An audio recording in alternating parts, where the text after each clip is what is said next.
my name is Taksheel. I am studying in 7th class in St. Mary's High School in Asifabad. Today's my topic is blood cancer. We all know that cancer is a disease in which abnormal cells divide uncontrollably and destroy the body's tissue. Cancer is one of the leading reasons of death in worldwide, in which blood cancer is a widely prevalent type of cancer. A branch of science that deals with the study of cancer is called oncology. There are different types of cancers, but today I am discussing a few points about blood cancer.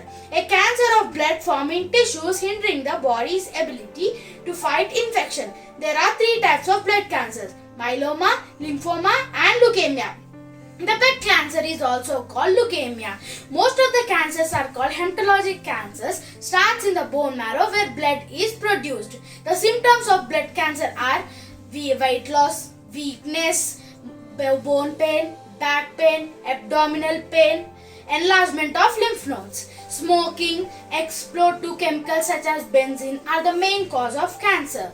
Cancer cells pile up to form tumors, spread into the surrounding tissues where cells divide uncontrollably and destroys the body's organs. The fourth stage is the last stage of blood cancer and it affects the lungs and other organs. The treatment may include chemotherapy, radiation therapy and surgery. Thank you. Bye.